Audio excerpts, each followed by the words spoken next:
Hello dear student, I am Ujjwal Mollik, an assistant teacher, English, Kosuria Bazar, HSMM Secondary School, Mulhat, Bagirhat. Today I will discuss on voice sense. In my previous class, I discussed on assertive sentence.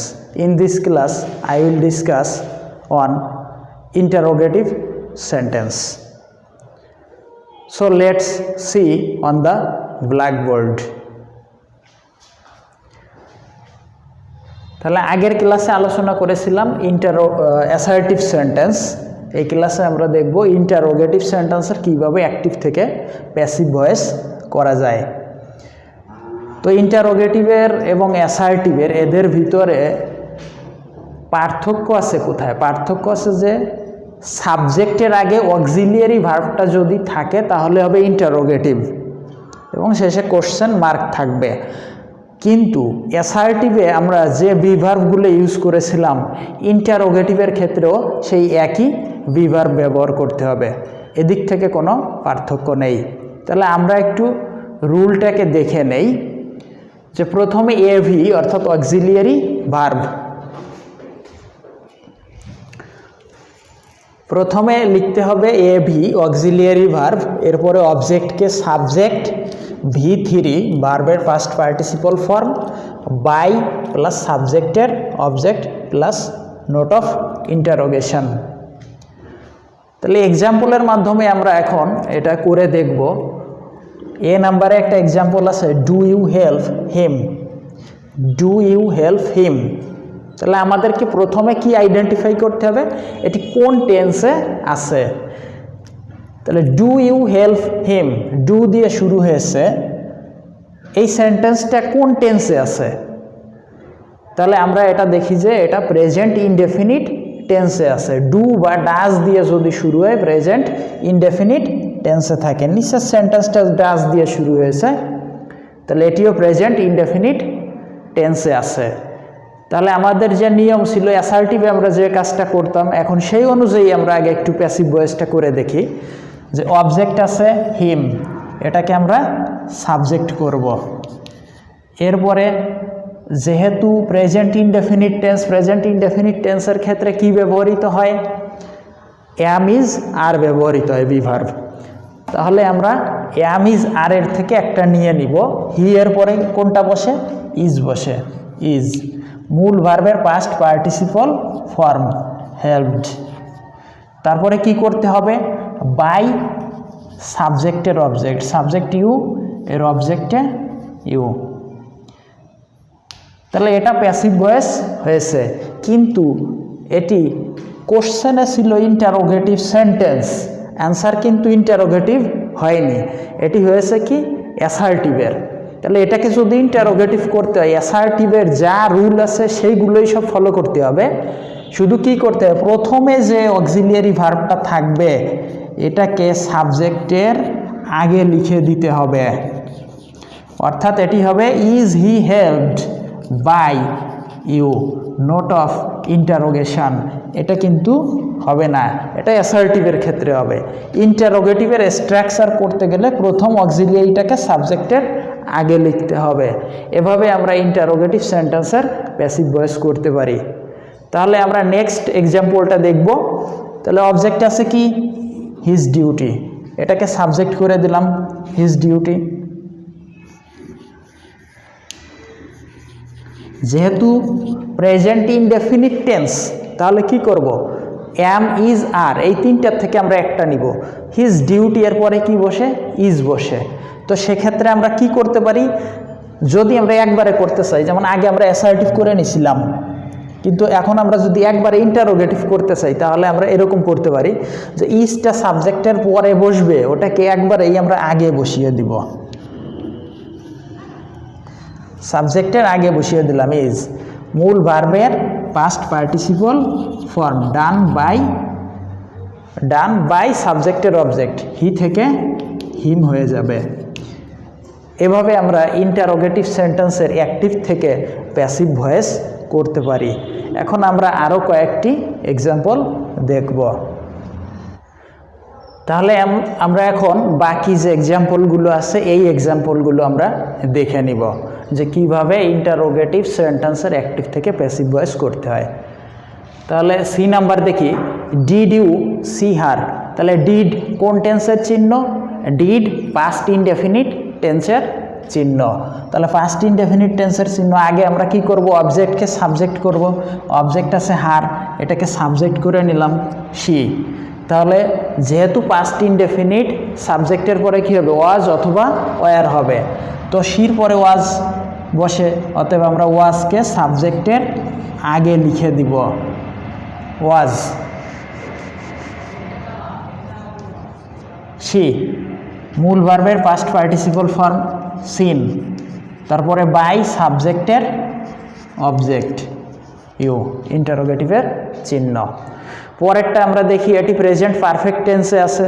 তো আমরা অ্যাসার্টিভের ক্ষেত্রে কি করেছিলাম যে have has had যদি থাকে number অনুযায়ী ওই হ্যাভ হ্যাজ হ্যাডের এটা বসিয়ে তারপরে আমরা বিন ব্যবহার করব। তো আমরা অবজেক্টটাকে আগে লিখে নিই, দ্য ওয়ার্ক। তাহলে দ্য ওয়ার্ক সাবজেক্ট, এরপরে কি লিখবো? এই হ্যাভ বা হ্যাজ যেটি আছে সেটি লিখে দিব, কিন্তু সাবজেক্ট কি আছে? The work. The work singular number, সেক্ষেত্রে কি হবে? হ্যাভ হবে না, সিঙ্গুলারে হ্যাজ হবে। অর্থাৎ আমরা আগে লিখব হ্যাজ, তারপরে কি করতে হবে? হ্যাভ হ্যাজ হ্যাড যদি থাকে বিন লিখতে হয়, বিন লিখে নিব আমরা।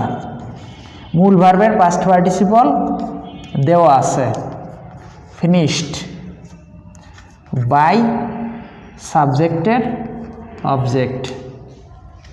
এর পরেরটা আমরা দেখি, ঠিক একইভাবে হ্যাড আছে মি, এটাকে সাবজেক্ট করে নিলাম আই।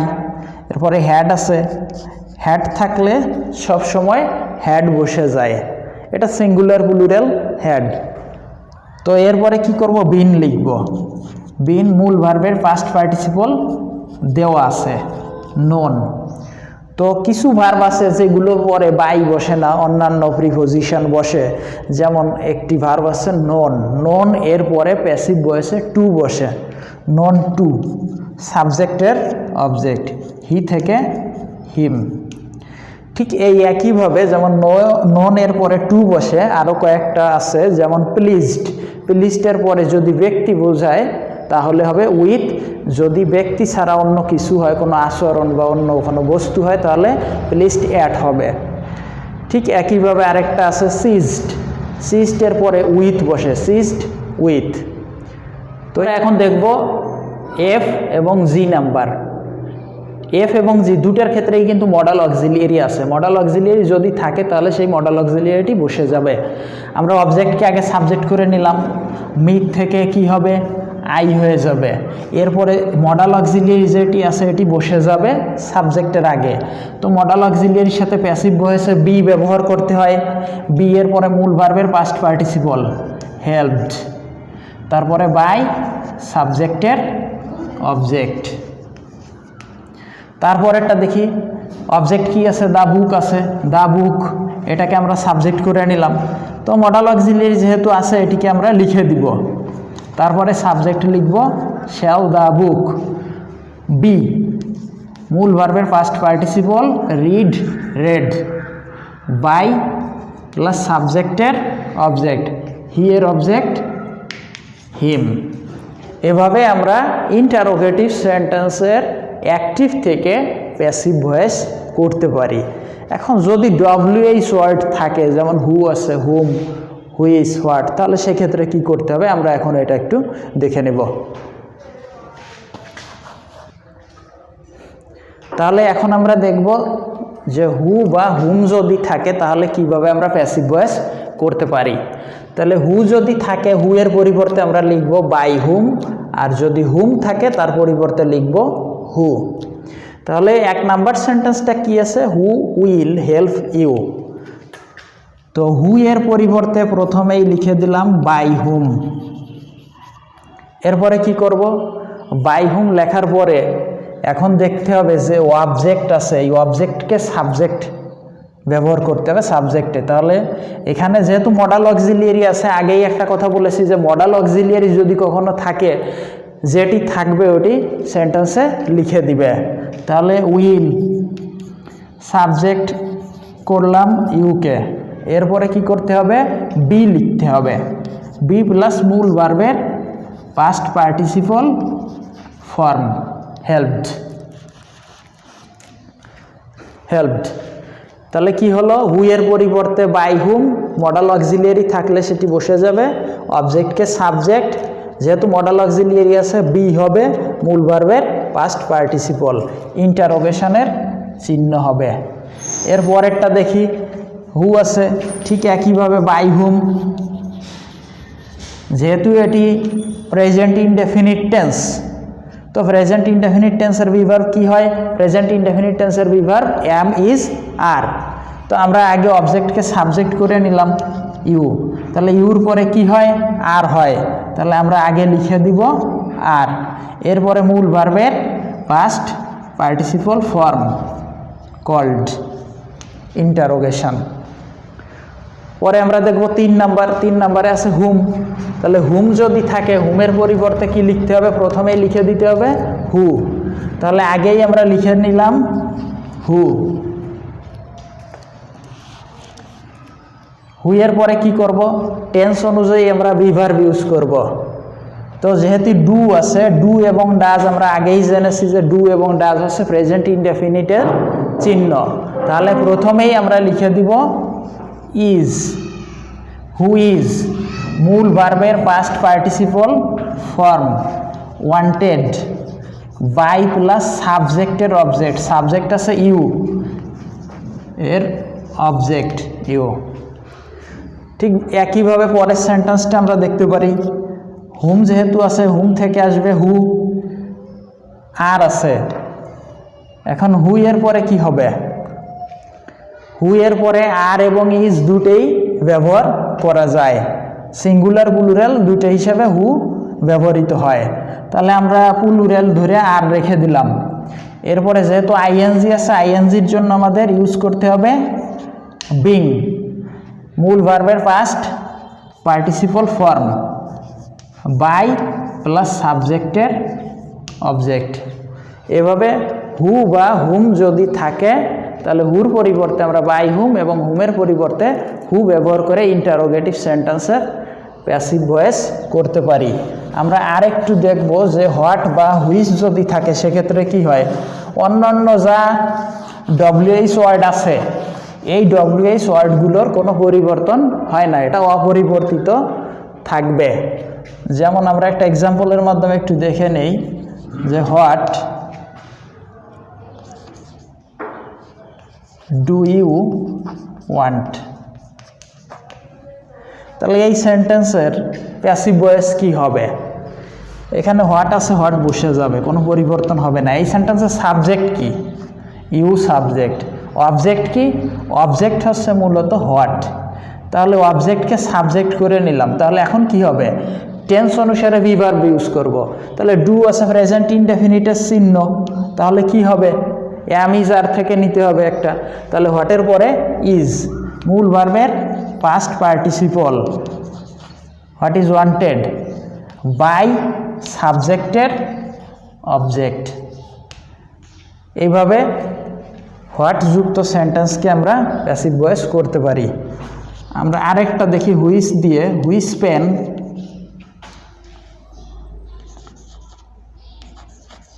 ডু ইউ লাইক, তাহলে এই সেন্টেন্সটার আমরা প্যাসিভ ভয়েস করে দেখি, হুইচ পেন এটি অবজেক্ট, তাহলে এই অংশ এভাবে অপরিবর্তিত বসে যাবে হুইচ পেন।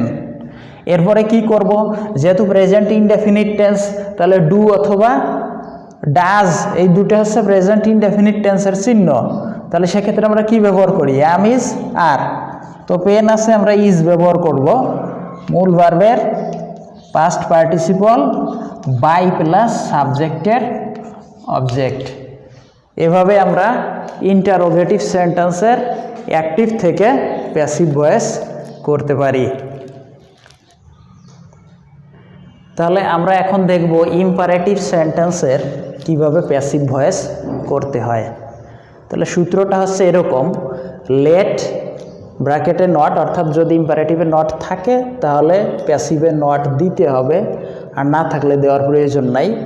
Plus object. কোন অবজেক্টটা? দ্বিতীয় অবজেক্ট। ইম্পারেটিভ সেন্টেন্সে দুটো অবজেক্ট থাকতে পারে, এক্সাম্পলের মাধ্যমে আমরা এটা ক্লিয়ার করে দেব। তারপরে লিখব বি V3 মূল ভার্বের past participle form by plus object. এই অবজেক্টটা হচ্ছে প্রথম অবজেক্ট। তাহলে আগে আমরা এটা একটু দেখে নিই। যদি কোনো ইম্পারেটিভ সেন্টেন্স লেট দ্বারা শুরু হয় তাহলে সেক্ষেত্রে দুটো অবজেক্ট পাওয়া যাবে। যেমন এই সেন্টেন্সটাই যদি আমরা একটু দেখি, ডি নাম্বার, যে এখানে একটা অবজেক্টিভ ফর্ম আছে দেম, ও মূলত সাবজেক্টের কাজ করে কিন্তু ফর্মে আছে অবজেক্টিভ। তাহলে এটা হচ্ছে প্রথম অবজেক্ট। এবার দ্বিতীয় অবজেক্ট কোনটি? দ্বিতীয় অবজেক্ট হচ্ছে ভার্বের পরে। তাহলে আগে আমরা একটু এই লেটেরটা দেখে নেই যে লেট থাকলে কিভাবে করতে হয়। তাহলে প্রথমে কি করতে হবে? লেট ব্যবহার করতে হবে। তো সূত্র অনুযায়ী আমরা কি করব? এখন লেট ব্যবহার করব। লেট আছে, লেট দিয়ে দিব, না থাকলেও দিতে হবে সূত্র অনুযায়ী লেট। এখানে যেহেতু নট নেই আমরা এই নটটা দিব না। তাহলে কি আছে? অবজেক্ট, দ্বিতীয় অবজেক্ট। দ্বিতীয় অবজেক্ট কোনটা? ইউ। তাহলে লেট ইউ। এরপরে আছে কি? বি। তাহলে বি লিখে দিলাম। V3 মূল ভার্বের পাস্ট পার্টিসিপল ফর্ম। তারপরে কি? By plus object. প্রথম অবজেক্ট কি আছে? Them, by them. তাহলে আমরা আরেকবার একটু দেখে নেই কি হবে। লেট লিখতে হবে প্রথমে, যেহেতু নট নেই এই সেন্টেন্সে, নটের কোনো প্রয়োজন নাই আমাদের। এরপরে কি? দ্বিতীয় অবজেক্ট। দ্বিতীয় অবজেক্ট কি আছে? ইউ আছে। তাহলে ইউ লিখবো। এরপরে কি? বি মূল ভার্বের পাস্ট পার্টিসিপল ফর্ম, হেল্প থেকে হেল্পড।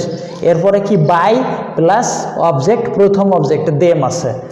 যদি লেট দ্বারা সেন্টেন্স হয় তাহলে দুটো অবজেক্ট থাকবে, কিন্তু যদি লেট না থাকে তাহলে কিন্তু দুটো অবজেক্ট থাকবে না। আর যেহেতু দুটো অবজেক্ট থাকবে না আমাদের কিন্তু বাই এর পরের অংশ প্রয়োজন হবে না।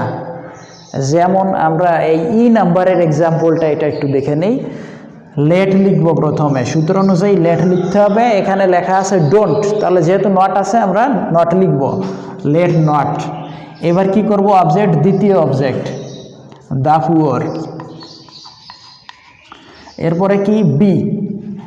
বি এর পরে ভার্বের পাস্ট পার্টিসিপল ফর্ম নেগলেক্ট। এরপরে আর কিছু হবে না। তাহলে বাই প্লাস অবজেক্ট, এটা কিন্তু সব সময় আসবে না। যদি সেন্টেন্সে লেট না থাকে তাহলে কিন্তু এটা আসবে না, কারণ লেট না থাকলে অবজেক্ট একটাই থাকবে। এখন আমরা দেখে নিব এই পাশের তিনটা, এ বি সি।